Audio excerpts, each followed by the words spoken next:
इस वीडियो में हम बात करेंगे UGC NET that is national eligibility test के बारे में। सभी कुछ सारी important dates, age, criteria, everything सब कुछ मैं डिटेल में डिस्कस करूँगा। आप मेरे साथ वीडियो में बने रहें और इस चैनल को सब्सक्राइब करना ना भूलें। तो चलिए इस वीडियो को शुरू करते हैं। तो सबसे पहले मैं चलता हूँ इम्पॉर्टेंट डेट्स के बारे में। तो सबसे पहले आपको देखना है कि ऑनलाइन रजिस्ट्रेशन की और एप्लीकेशन फॉर्म की स्टार्टिंग और एंड डेट क्या है। तो सबसे पहले अगर मैं बात करूं तो 30 सितंबर 2023 से 28 अक्टूबर 2023 तक अप टू 5 PM ये आपकी रजिस्ट्रेशन की डेट है। इस डेट को याद रखें और 28 अक्टूबर से पहले पहले अपना फॉर्म ज़रूर भर दें ताकि आपको सर्वर से आने वाली एरर का सामना ना करना पड़े। अब नेक्स्ट हम चलते हैं लास्ट डेट के बारे में, एग्ज़ाम फ़ीस की। तो 29 अक्टूबर तक आपको एग्ज़ाम की फ़ीस भर देनी है। जैसे कि 28 अक्टूबर लास्ट डेट रखी है इन्होंने रजिस्ट्रेशन की और एग्ज़ामिनेशन फ़ीस की लास्ट डेट रखी है इन्होंने 29 अक्टूबर। अब हम चलते हैं एग्ज़ाम फ़ीस क्या रहेगी। तो जनरल अनरिजर्व्ड के लिए 1150, EWS OBC non creamy layer के लिए 600 रुपये और schedule caste ST person with disability and third gender के लिए 325 रुपये। ये आपकी फॉर्म की फ़ीस रहेगी।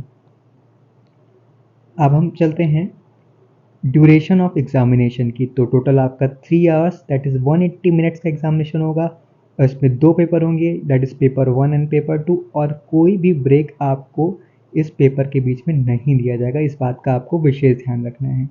एग्जामिनेशन की डेट भी इन्होंने मेंशन की है, 6 दिसंबर को आपका ये पेपर हो जाएगा। 6 दिसंबर से 22 दिसंबर के बीच।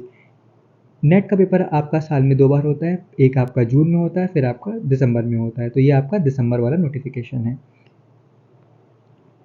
अब आपका इन्होंने डिक्लेरेशन ऑफ रिजल्ट की डेट भी इन्होंने मेंशन करके रखी है, जो कि 10 जनवरी 2024 को आपका रिजल्ट भी अनाउंस कर दिया जाएगा। अब इसके बाद नेक्स्ट हम डिस्कस करते हैं कि ये इस NTA के टेस्ट के थ्रू होता क्या है। तो ये NTA जो है that is national testing agency, ये UGC कंडक्ट कराता है। इस टेस्ट के थ्रू एलिजिबिलिटी डिटरमाइन करना असिस्टेंट प्रोफेसर के लिए और साथ ही साथ जूनियर रिसर्च फेलोशिप प्रोवाइड करना और असिस्टेंट प्रोफेसर के रिक्रूटमेंट के लिए in Indian universities and colleges. ठीक है। अब इसके बाद अब हम चलते हैं मोड ऑफ एग्जामिनेशन। तो ये एग्जामिनेशन CBT मोड में होगा that is computer based test होगा। और अब हम पैटर्न की तरफ चलते हैं। तो पैटर्न में आपके जैसे मैंने पहले बताया था 2 पेपर होंगे that is paper first S paper 2। Paper first में आपके 100 मार्क्स होंगे। टोटल नंबर ऑफ क्वेश्चन 50 होंगे और इसमें क्या क्या पूछा जाएगा। It will be primarily be design to test reasoning ability, reading comprehension, divergent thinking, general awareness of the candidates. Second paper जो कि 200 मार्क्स का होगा, टोटल आपके 100 नंबर ऑफ क्वेश्चन होंगे। इसमें आपके डोमेन नॉलेज के बारे में पूछा जाएगा, यानी कि जो आपका सब्जेक्ट होगा उसके स्पेसिफिक क्वेश्चंस इसमें पूछे जाएंगे। अब हम चलते हैं medium of the question paper कि किस लैंग्वेज में आपको पेपर देना होगा। तो यहाँ पे 2 लैंग्वेज दे रखी हैं इन्होंने। The question paper shall be in English and Hindi only, यानी कि इन 2 ही लैंग्वेज में आपको ये टेस्ट देखने को मिलेगा। ओनली एक्सेप्ट लैंग्वेज पेपर, अगर कोई लैंग्वेज का पेपर है तो आपको दूसरी लैंग्वेज दिख सकती है, लेकिन बाकी के सारे पेपर आपके इंग्लिश और हिंदी में ही होंगे। अब नेक्स्ट हम चलते हैं मार्किंग स्कीम के बारे में। तो प्रत्येक क्वेश्चन 2 मार्क्स का होगा और हर एक करेक्ट रिस्पॉन्स के लिए कैंडिडेट को 2 मार्क्स मिलेंगे। नेगेटिव मार्किंग का कोई नियम नहीं है यहाँ पे, यानी कि आप सारे क्वेश्चन अटेम्प्ट कर सकते हैं तो लेकिन आपको कोई भी मार्क्स नहीं कटेगा क्योंकि इसमें नेगेटिव मार्किंग नहीं है। No marks will be given for question और अनआंसर्ड और अनअटेम्प्टेड, यानी कि जो भी आप क्वेश्चन छोड़ देंगे उनके लिए कोई भी मार्क्स नहीं दिए जाएंगे, ना ही और साथ ही साथ जो आप रिव्यू के लिए छोड़ेंगे क्वेश्चंस उनको भी नहीं कंसीडर किया जाएगा। अब नेक्स्ट हम चलते हैं एलिजिबिलिटी क्राइटेरिया क्या है। तो एलिजिबिलिटी क्राइटेरिया के लिए general unreserved general EWS candidate जिन्होंने एटलीस्ट 55% मार्क्स गेन किए हैं मास्टर डिग्री में और इक्विवेलेंट एग्जामिनेशन पास किया है from universities institution recognised by UGC, तो वो प्रत्येक कैंडिडेट इस एग्ज़ाम के लिए अप्लाई कर सकता है। साथ ही साथ इन्होंने ये भी पॉइंट मेंशन किया है, candidates who are pursuing their masters degree और इक्विवेलेंट कोर्स और candidate who have appeared for their qualified master degree examination and whose result is still awaited, तो वो भी अप्लाई कर सकते हैं जिनका रिजल्ट आने वाला है, वो भी इस एग्ज़ाम के लिए अप्लाई कर सकते हैं। अब नेक्स्ट हम चलते हैं एज रिलैक्सेशन के बारे में।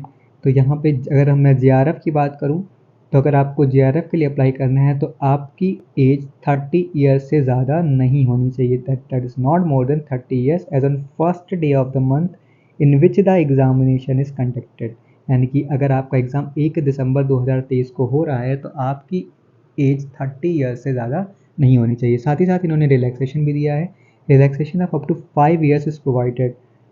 किस किस के लिए? OBC नॉन क्रीमी लेयर और SC/ST person with disability, third gender, इन सभी के लिए 5 साल का इन्होंने रिलैक्सेशन प्रोवाइड किया। यानी कि अगर आपकी आयु 35 साल तक है और आप OBC non creamy layer, SC/ST और थर्ड जेंडर कैटेगरी से हैं तो आप 5 साल के रिलैक्सेशन के लिए एलिजिबल हैं।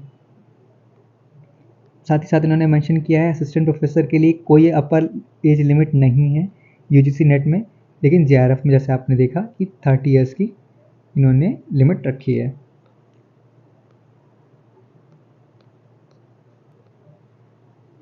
अब हम चलते हैं रजिस्ट्रेशन एंड एप्लीकेशन प्रोसेस की तरफ। आपको इस लिंक के थ्रू जाना है, ये लिंक मैं डिस्क्रिप्शन में पिन कर दूंगा। आप डायरेक्टली इस लिंक के थ्रू जाके अपना रजिस्ट्रेशन, फीस पेमेंट, सारी चीज़ें आप इसके थ्रू कर सकते हैं। अब आप यहाँ पे लिस्ट ऑफ सब्जेक्ट्स देख सकते हैं जिसके लिए आप UGC नेट के लिए अप्लाई कर सकते हैं। जैसे कि आप ये पूरी लिस्ट देख सकते हैं टोटल, जैसे adult education, anthropology, Arab culture and Islamic study, तो ये सारे सब्जेक्ट हैं जिसके लिए आप UGC नेट के लिए अप्लाई कर सकते हैं। टोटल आपके पास ये 83 सब्जेक्ट्स आप देख सकते हैं। और ये यहाँ पे इन्होंने मेंशन किया है लिस्ट ऑफ एग्ज़ाम सिटीज़, ये भी आप गो थ्रू कर सकते हैं।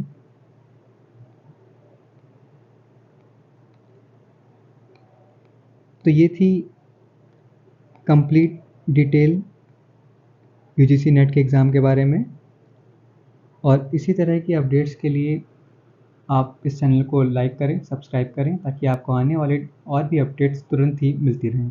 Thank you.